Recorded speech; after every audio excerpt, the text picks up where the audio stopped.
Okay, and our next speaker is Randy Lee. He's the Director of Systems Engineers at Fordent. Randy is an infrastructure systems veteran with 16 years of engineering experience. He is currently Director of Federal Engineering at network security vendor Fordent. Prior to Fordent, Randy was the infrastructure manager for Foundry Networks, leveraging strong information systems and development experience to deliver robust enterprise-class architecture and services. Before Foundry, Randy was a principal engineering manager for IBM, where his responsibilities included medium to large infrastructure design and architecture. Randy also held senior engineering positions at Covasoft, IBM Tivoli, and Applied Materials. He recently presented at several conferences and trade shows on the topic of threat prevention. Please join me in welcoming Randy Lee.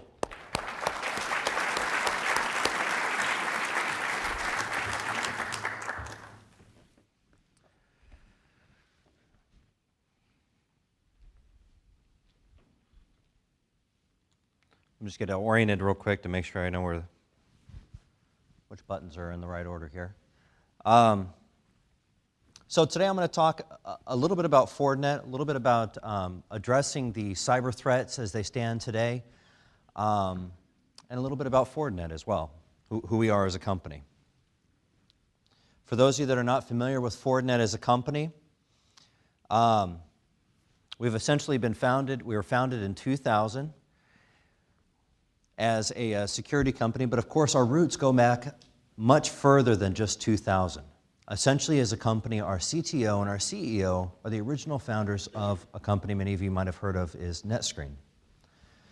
So our roots from the security space and our background and our experience in the security space goes much further than the year 2000, the foundings of our company in the year 2000. In 2009, we went public. We are now a publicly held company.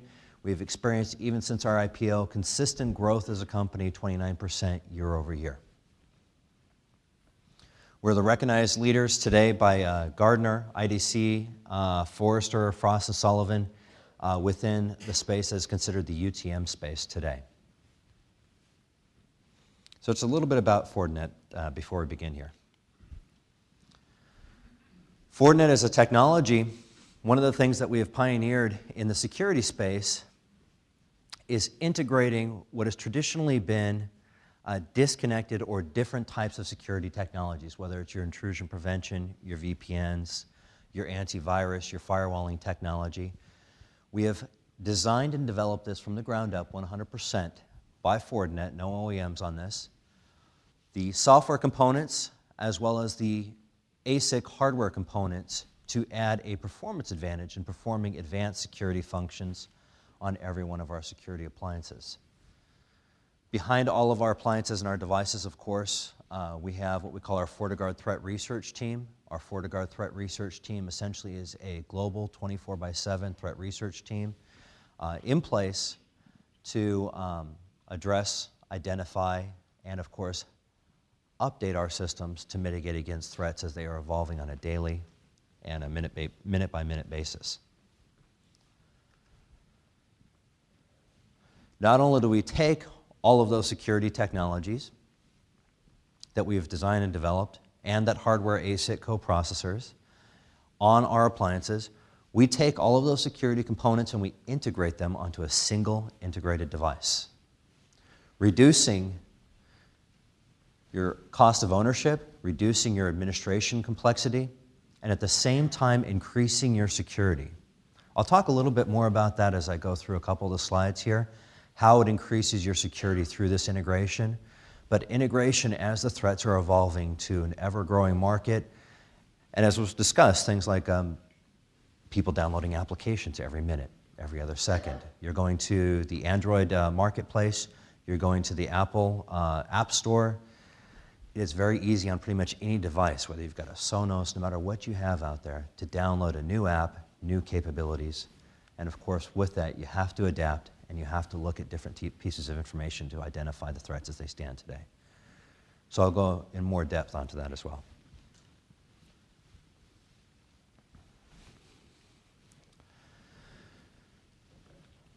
With the new devices as they've been coming out, I was briefly talking about things like the iPad, the iPhone, the Android devices, mobile laptops, mobile computing.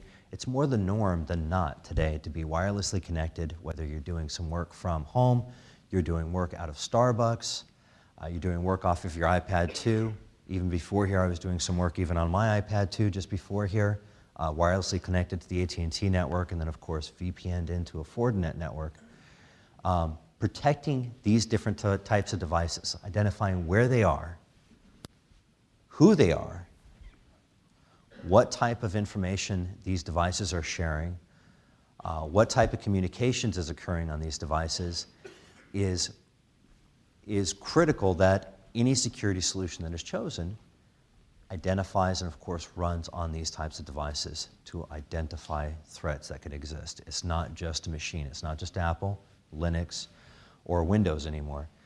It is a much broader range of devices out there that need to have protection and of course need to have full security access and controls implemented on those devices and integrated into a comprehensive security suite. It's not just your core infrastructure, it's not just your corporate anymore. The devices are growing. Some of the drivers for these types of things.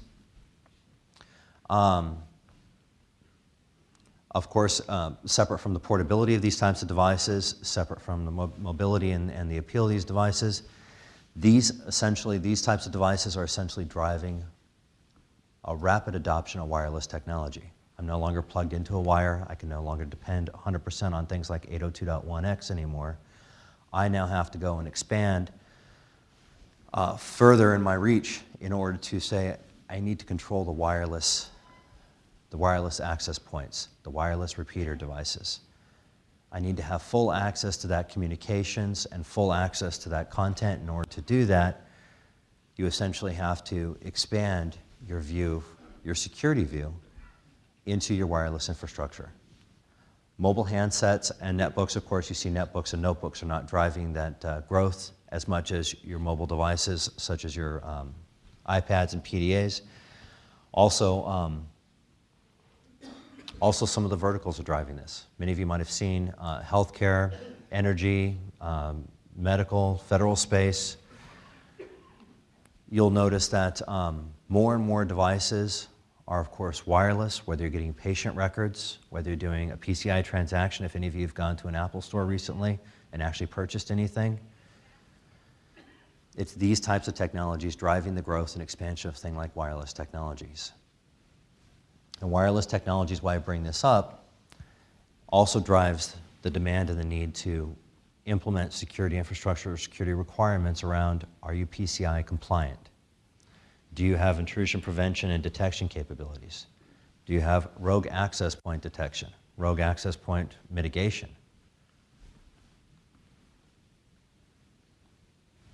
It's starting to think about the different elements within a network when you're thinking about security and what elements you do need to secure.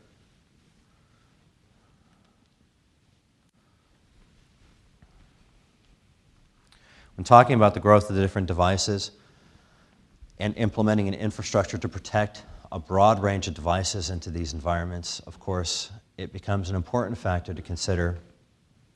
One, how do you scale? How do you architect a reliable no-fault system with no single point of failure? And of course, how do you keep the cost under control without building warehouse after warehouse of infrastructure in order to support this? Some of those key differences and some of those things that are important to consider is things like virtualization.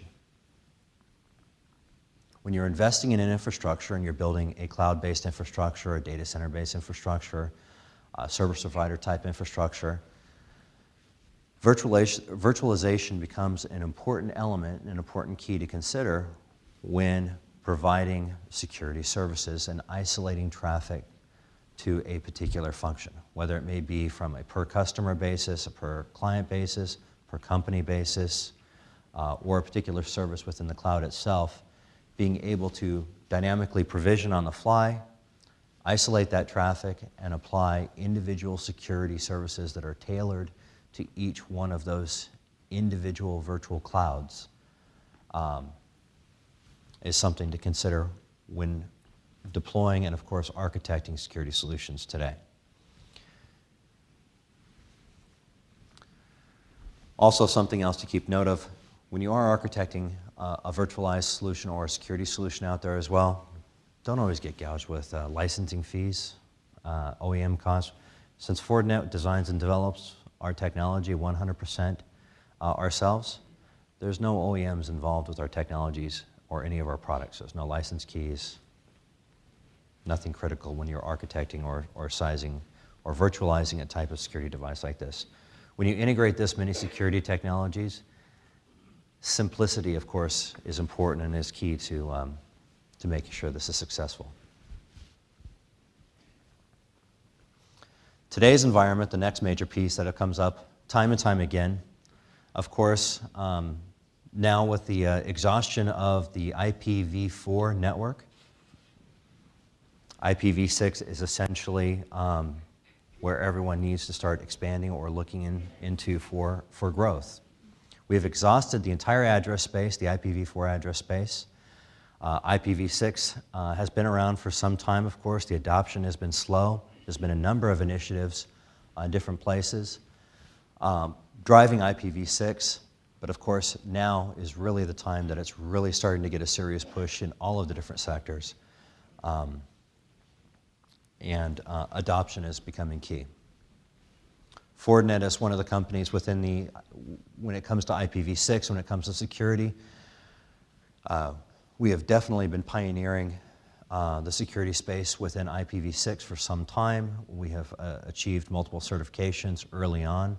At Fordent with our JITC v6, driving federal standards around v6 certification of security technologies and security products. So we have been messing with v6 for some time. We've had it implemented on our products for quite some time as well. It's very mature and evolved implementation on every Fordent product when it comes to IPv6, and it's definitely something to consider and something that's very important in today's day and age when IPv4 is essentially exhausted.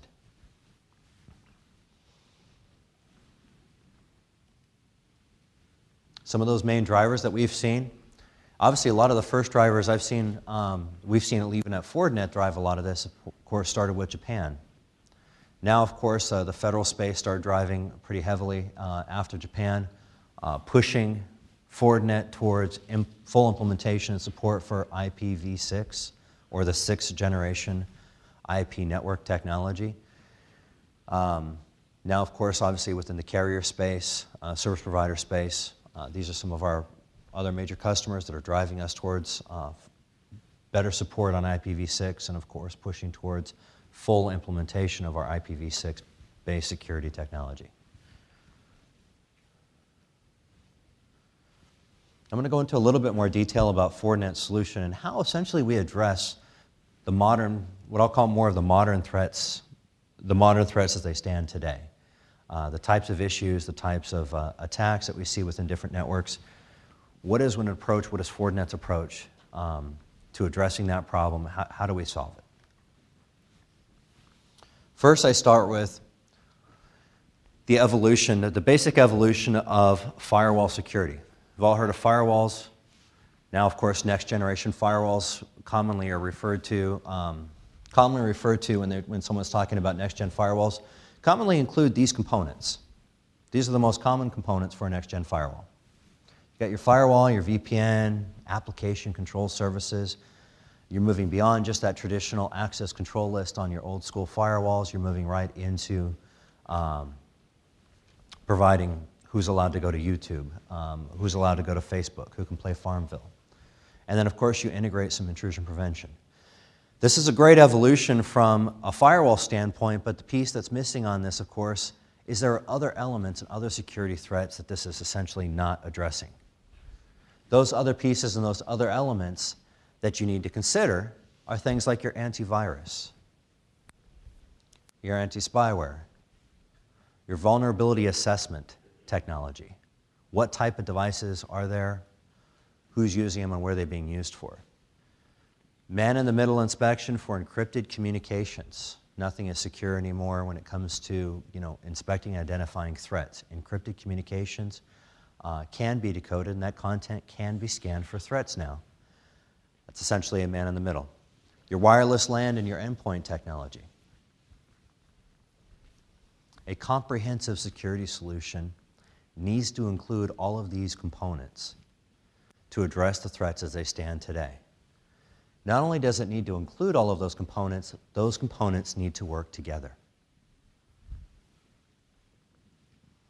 In working together, those components within a Fortinet solution share information amongst one another in order to glean little pieces of details to identify what types of threats may exist within an environment.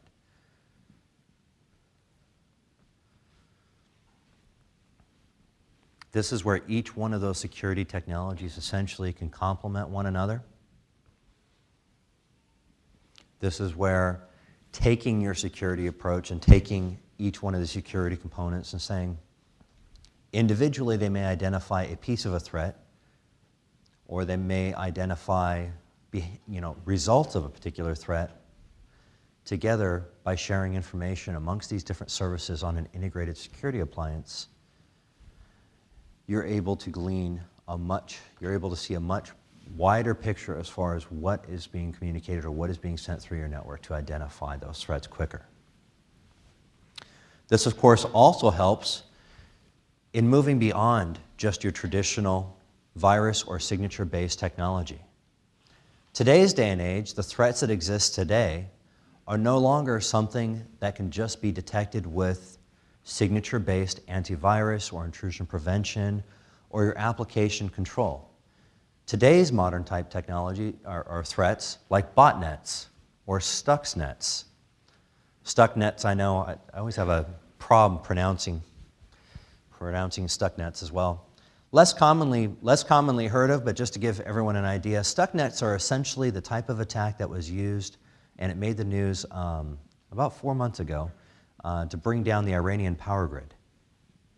It's an evolved version of a botnet. Basically, these attacks are more intelligent, they're more situationally aware type of threats and attacks, but also more importantly, they do not necessarily violate any RFCs. They may be seen as legitimate traffic. These types of attacks would be seen as legitimate communications. Might look like regular everyday traffic on a particular network. In order to identify these, though, by having an integrated security solution, an integrated security approach like this, and moving beyond just that traditional signature-based technology, you start identifying threats based on their behaviors. What are they doing? What is the intent of what they're doing? Is this behavior potentially malicious? Not does it violate an RFC, not does it just match a particular virus signature or an intrusion prevention IPS signature. Is this behavior potentially malicious in nature? So it's moving beyond your traditional signature or virus-based technology to identify these threats, to identify them before a signature is written for these types of threats. Traditionally, elements of this have been included in antivirus technologies, intrusion prevention technologies, and firewall technologies, commonly referred to as heuristics. Now taking that, though, and expanding it onto a security device that has all of those security technologies and then some, integrated onto a single dedicated appliance, we can now apply behavioral controls going much further than traditional heuristics logic, and a much broader view into not just what is traversing your network, but the devices attached to a particular network or resources on that network as well.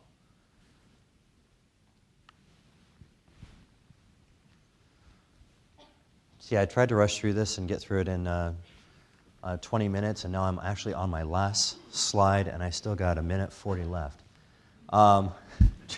Just to summarize briefly, essentially on the Fortinet side, what I talked to everyone here today about is reducing your total cost of ownership, simplifying management, improving your security, increasing your security through integration, something that cannot be done with independent point type security solutions.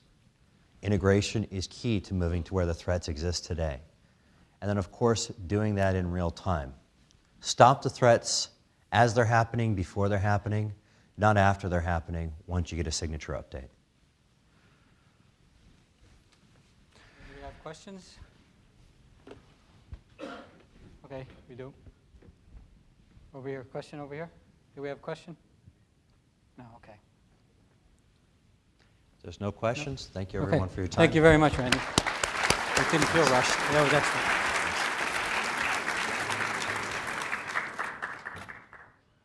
So just one thing I want to mention is that the video this morning and the videos you're going to see, and then this afternoon, were created by Barbara Lang's team at techchannel.att.com. So I invite you at any time to go to this URL, and there's a number of videos that are very interesting around technology.